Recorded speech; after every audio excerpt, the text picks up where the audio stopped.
Hello, welcome to another episode of Coffee Chat with the CAO. I am Camille Duchaussee, the city's Chief Administrative Officer, and I welcome all of you to this space where we like to have conversations with our colleagues on the great work that's happening throughout the city of Philadelphia. Today, I am joined by Kelly Richards, the Director and President of the Philadelphia Free Library. I get that wrong every time. I'm so sorry. Okay. Kelly's here to tell us all of the great things that are going on and some of the things that we don't think about are going on within our library spaces and places. But before we get started, Kelly, maybe you can share a little bit about you. What's your connection to Philadelphia other than being our president and director of the Free Library? Sure, I'm happy to. Thank you for this opportunity. I always enjoy when I can talk about libraries and how they inspire and touch people's lives. So I'll tell you a little story about how I got involved in libraries. I used to be a police officer. Stop it. I did not know that. Yes. Really? Yes. Where? I guess I stopped you before you could tell. No, tell it's us more. okay. Yeah. No, I'll get through it quickly. But I used to be a police officer. I was a city of Flint police officer and a state police officer in Las Vegas, Nevada. But I loved, my focus in life was always to do something to improve the value of people's lives in the community. I always wanted to help. And my family's sort of like that, all of us in some way. We were sort of raised that way. And I became a police officer one day after graduating from college, sitting at the barbershop, and I just happened to be sitting next to the human resource director, and I was talking about what I want to do and what I'm thinking about doing, and he said, apply for this job. So I applied. I became a police officer in the town I grew up in. Mm-hmm. And so, being a police officer, you do drug raids, you chase people, you help people, you do all kinds of things that are great and fantastic, but I happened to be a police officer in a community that I was born and raised in and grew up in, and I knew everyone. And one day, I was called to a B&E call, and get to the call, and people are running out of the house, 2 people. Guy I was chasing got away. I was always been a big guy.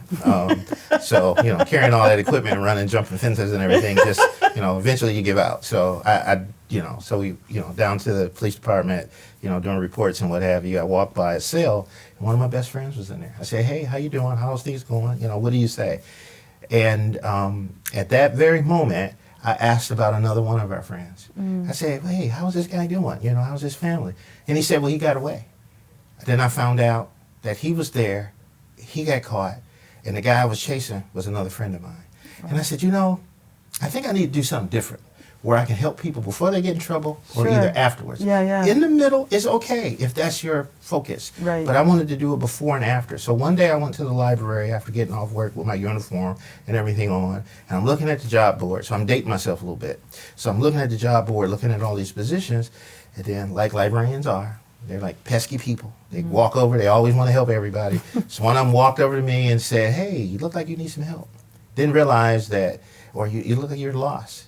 Didn't realize that it was an internal loss that I was having, trying to figure out what I want to do with my life. And we got to talking about an hour and a half or so, and I'm telling her, I like helping young people, I like working with kids, I want to, do all these great things for young people. And she said, well, I got a job available in the children's department. And I've been in libraries ever since. And that was over 30 years ago. Wow. It was just something that happened, and that's how I got in libraries. Now, my connection to Philly, my mother was born and raised in West Philly. Okay. And my dad came to Philly, married somebody from Philly, took her to Michigan, and they were in the automobile industry. And my mother was working in the school system. So that's my connection to Philly, and that's how I got into librarianship. I'm assuming in all of the work that you're doing in the libraries, there's not as much running with a lot of equipment and that kind of stuff. You're not running through the halls. No, you're not doing all that. But I tell you, you never know what can happen in the library, because the library is like open to everybody, just like any other place is. So it's amazing. I tend to be the security person throughout my career at the library. Yeah. Kelly, you handle that. You deal with that particular situation. But it was, I enjoyed, my time coming up through the ranks in the library. Oh, beautiful. You know, one of the things that you said that struck a chord, and we talked about this a little bit before we started filming, the role of the library in the community, goodness. right? And Yes. and I think a lot of people think of the library the way we think of libraries. It's a place that has books, and if I need to get a book or if I need to do some research, I'll go to the library. But libraries are a much more comprehensive community space than that. Maybe talk to us a little bit about that. I think that's particularly important. Very good question. Now, not to minimize books, Of course, yes. because that's the foundation of the library. Absolutely. Books, parchment, whatever, Yes. depending on how far Civilized back you want to go. society, yeah. Depending on how far back you want to go. But libraries are more than just books. And even though we have about 4.5 million books in our collection, in our 54 neighborhood libraries, including our regionals and Parkway Central across this great city. We are way more than that. We circulate not only our hardcover copies of books, but we circulate digital materials. We have and circulate computers. We circulate video games. So if you got a PS2, 5, 6, or Wii or any of the other popular gaming systems. We circulate gaming systems. I mean, the cartridges. The two of us are struggling. I'm sorry. Clearly, we're it's trying to figure outside this of our out. wheelhouse, right? I'm just gonna say 8 tracks. No. Yeah. So the disc and everything, and that's just a small part of what we do. The library has annually anywhere from 25,000 to 30,000 programs. And what I mean by programs, I'm talking from our toddler story hours to our teen programming to our youth story times to how to raise honeybees. We got a library that actually has a honeybee, and they give honey. I think at one point they were giving honey to a local pizzeria who were using it for their hot honey pizza or wing sauce. Yeah. We have a business resource center where we help people with their patents, or that's a patent and trademark, where they help them go through the process to get their patents and trademarks. We do pictures, business pictures for people, passport pictures. We have our. I mean, it's just so It's so varied. much. It's right. just so varied. I can tell you there were spaces and places that are either library specific or library adjacent that were the backbone of our navigating through the pandemic. Oh my goodness. I know every year I learn something new. Last year it was our initiative around Code Blue, Yes. our kind of heat advisory work that we do to support folks who are having some instability with housing. Libraries are integral to that, and cooling centers. And so there's just so much more that libraries offer in terms of community support than we traditionally think of. Like, the mayor's priority, safe, clean, green, economic opportunity for all. We hit the economic opportunity for all by providing our digital resources where people can access them for job searches, PA Job Link, we're Right. tied into that too. Right. We have all kinds of digital resources where people can go in and practice tests. So for example, you need to pay for a particular test. Why don't you practice the test for free in order to receive whatever certification you're looking for? And it just covers just about any job that has to receive some sort of certification. You can take those tests at the library for free Yes. electronically. And then we have, going back to the books again, then we have the books that you can take home to read through the information, then come back to the library and then take the test for free. And then you're prepared to go out and whatever this test may be, if you need some sort of licensing, if you need some sort of credits for whatever field that you're thinking about going into, you have those resources at the library. Yeah. It's all there. So, the library is that place. We all hear about this third space. People come into the library. We've got chess clubs. We have knitting and sewing clubs at the library. And one of the clubs that really takes place at the library that really kind of draws me in, because I've always been into gaming and comics and those kinds of things, from a very young age. We have this gaming group, and this gaming group, I believe, meets like every Tuesday nights at Parkway Central, and I think they're going to expand out to some of the other neighborhood libraries. But when I say gaming, we're probably thinking, video gaming or, something on the PC. But no, they build these vast expanses on tables where they're rolling dice and going after one another with dragons or spaceships. And Dungeons and Dragons? It's more advanced than Dungeons and Dragons. It's what is the Battlestar Galactica, Star Trek, World War I, World War II. They got the tanks, they got the planes, and they move based on dice, and they have to understand the concept of the battlefield and the games. And listen, these are parents bringing their kids in, and the kids, anywhere from, I'd say some of them 8 years old, are playing people 70, and they're winning. Yeah. And then we have our chess events that take place at the library, where, like at Parkway Central, we can have anywhere from 30 or 40 people playing chess, and you have little bitty kids, mothers. Oh, the chess community is a great community. Yes. Yeah. And they're playing chess, and these little kids are winning. Because it is so varied and it's so inviting. You would have, to your point, you can have a 90-year-old playing chess, and if there is a 5-year-old, a 7-year-old, 20-year-old who's walking by and might be so inclined, they're getting together and they're having conversation and competition. Absolutely. And it's, again, beautiful community building. And it goes in a safe place. Yes. A place that's safe, where people can come in, enjoy the opportunity to sit there, engage in community. Yes. I mean, imagine that.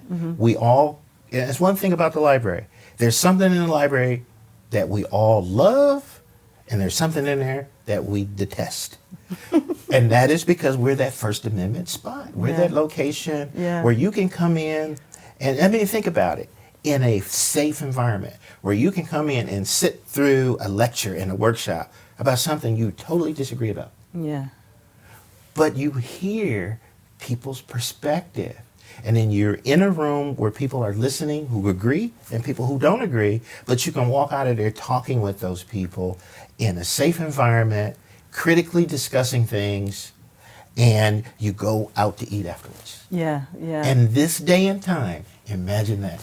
That's what the library is all about. And that's the thing that we can't lose. We can't lose that. And highlighting this space for that reason is super important. Absolutely. It feels very important and crucial at this time. Absolutely. It is so important. And that's why I kind of, when we leave here, I just want people to understand the library, not minimizing books, is more than just books. Because you learn so much from these other avenues, and those are the things that we curate. Yes. I think we still think of the library, not to beat a dead horse, but we still think, that's probably an inappropriate phrase to use, but we still think of it, of what we see in the movies. Very rigid woman, sitting at a desk, right, shushing you every time you breathe loud. Yes. And again, to all the points that you've made, our libraries, our neighborhood libraries, we can't lose sight of them because they are the places that I think we remember. They're the places that when we were walking home from school and we needed to finish a project, or we just needed a place to convene with our our fellow students, that's where we went. We went to the library, and it continues to be that safe space today. It continues to be that safe place today. When school gets out, you go to the library. Now, that may not be the best time that you want to go if you really want peace and quiet, but it's the time that you would want to go if you want community. Yeah. Because every kid is probably in that library right after school, just meeting up, playing chess, on a computer, just hanging out, just talking, because it's a good, safe place for people to go and just sort of enjoy the whole ambiance of that whole third space of a library. And I think you and your team do an exceptional job of elevating that and making sure that we don't lose sight of our libraries as those community spaces. We have a very creative, and I imagine earlier I said 25,000 to 30,000 programs.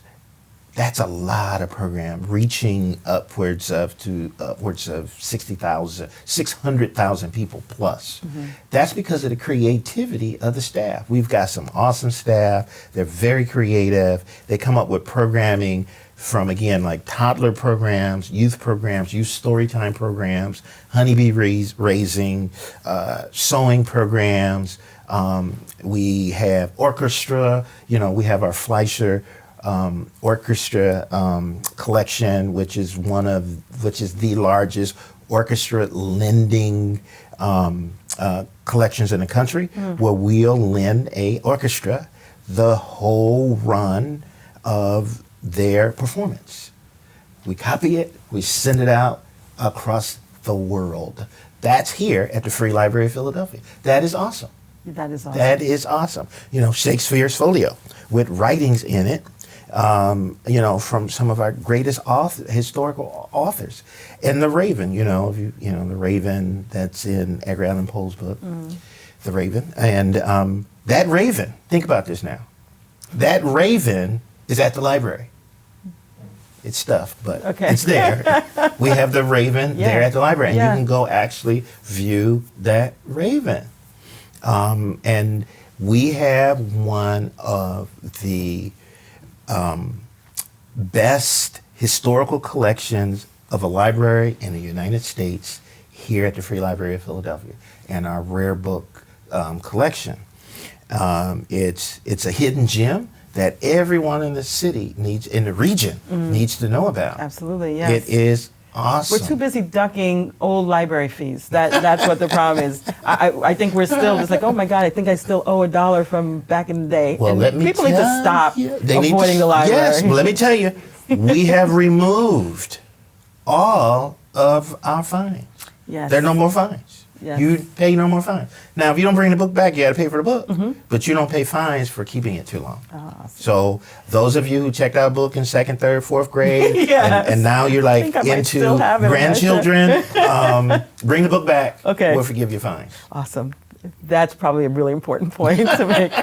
So one of the things that I think I've experienced since I've been here, and again, this is without any it's really not of comparison to other workforces, but the team at the library are some of the most passionate, committed, creative. Like it feels like folks don't go into library sciences and library professions for kicks and giggles. Like these are individuals who feel really strongly about, again, connecting with community, creating programming that betters your experience as an individual, as a human being. And that's the part that's really kind of, I don't know that it gets highlighted as often as it should, because it kind of oozes out of folks when you meet your team members, regardless of what branch they're in it for the love of community. They're in it to win it for the neighborhood and the community. Yeah. They love what they do. They're passionate about what they do. They fight for what they do. They love their neighborhood. Yeah. They love their community. It's more of a calling, a mission Yeah, for it them. feels that way. They're in it for the love of community and community connection. Yes, they love what they do, very passionate, love their neighborhoods, love their community, and the community see it. They have these vast networks of friend groups in their neighborhoods who support them because they see the love that they have. You know, we have some I put it this way, we have some second and third, probably even fourth generation patrons who come into the library who know that librarian because we have staff who can work up to 50 years. I've talked to people in our library system who's worked there 50 years or more. And we just had a staff appreciation day today where I was giving out certificates for staff who were there for 35 years or more. Yeah. And but they love what they do. They're very passionate about it. They're very creative. They've given up other things and that they could have other pathways because they saw the library like, I'm going to date myself, the old TV show Cheers, everybody knows your name. I don't feel dated, but I know the show. And that's how the library is, Everybody in the library, they really know their patrons' names. Yeah. Oh, that's awesome. And the people in the neighborhood and the communities, they love that and they respect that. And whenever there's like retirement parties or what have you, then they have one in the neighborhood for the library staff. The staff here are fantastic, and they're great because they love what they do. They're very passionate about it, and they fight for it. And I hear it all the time. They do fight for it. Yes. Yes. So with that, where do you see the library changing, evolving? What, as you kind of move forward in your leadership, stewardship, where do you want to see the library go? Like, what is your goals short term for the Free Library, Philadelphia? Right now, we have very beautifully well used old buildings, and the challenge now is to keep them strong, keep them sturdy, keep them open, so that we can provide the best level of service for our neighborhoods and communities.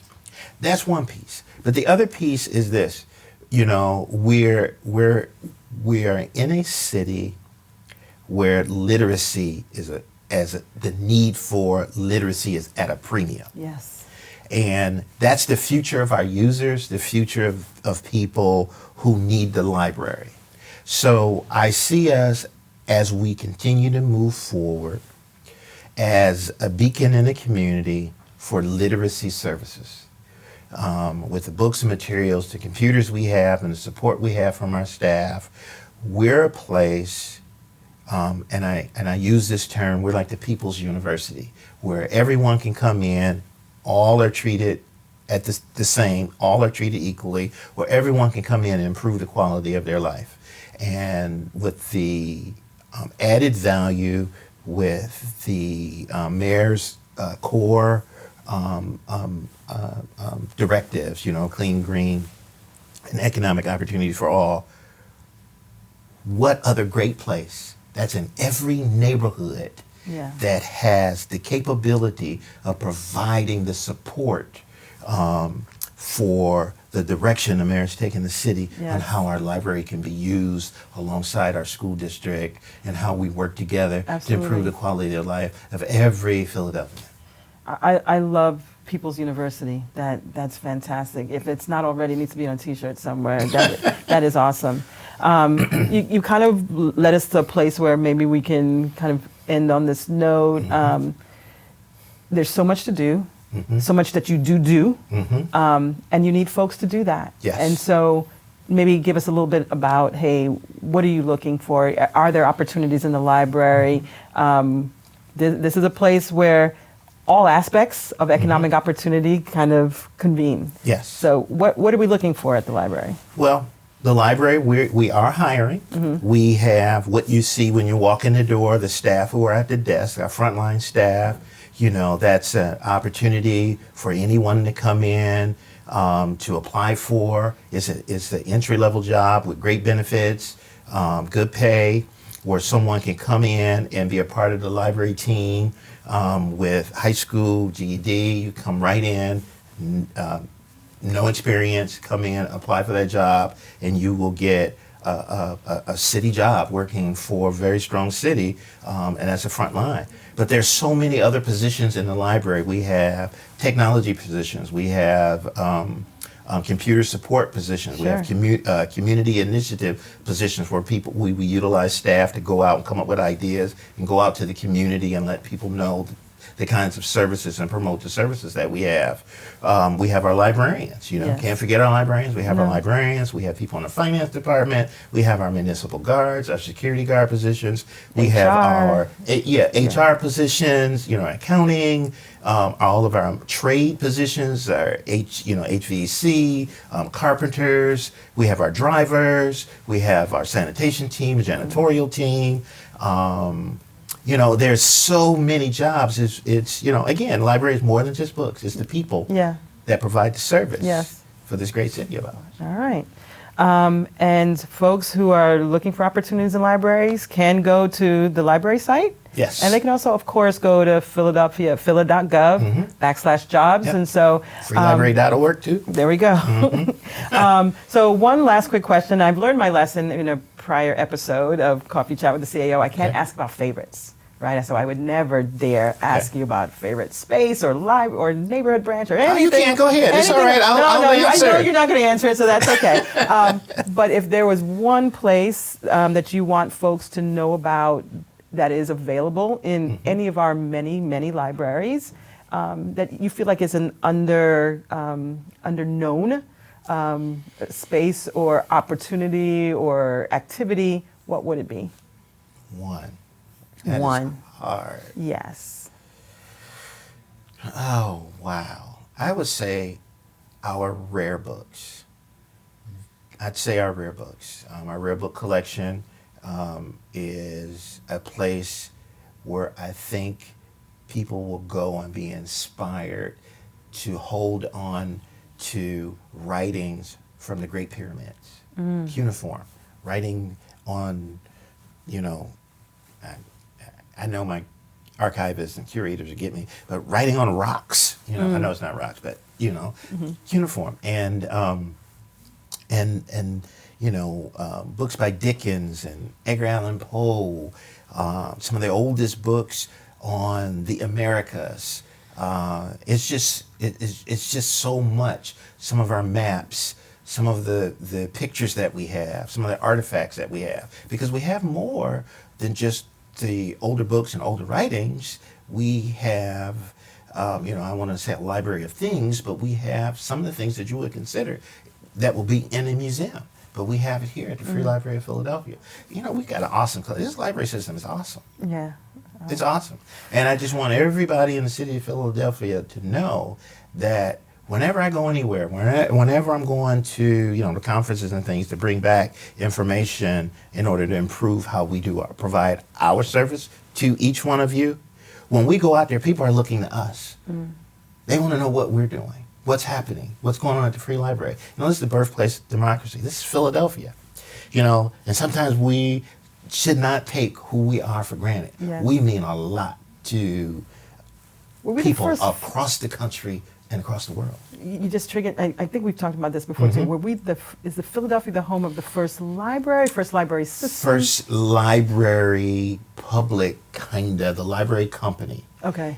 And all of the other public libraries were birthed out of that idea of that sharing of those materials. That was a subscription library, but they paid money into the subscription so that they can all use it freely. And then that birthed free public libraries. And that's right here in Philadelphia. Yeah. And we are the outflow of that ideal. And that's why we're the Free Library of Philadelphia. Wow. All right. We're I can't tell you how much I've enjoyed this. I could do this much longer. And unfortunately, when we've met before, we have gotten into this kind of ongoing, because you're just so much fun to talk to. So I want to say thank you for agreeing to come on and talk some more. And hopefully you'll come back again another time. And so thanks again. Thank you very much. This was awesome. All right. Thank you, everyone, again. I hope you enjoyed this episode of Coffee Chat with the CAO, and I will talk to you next time.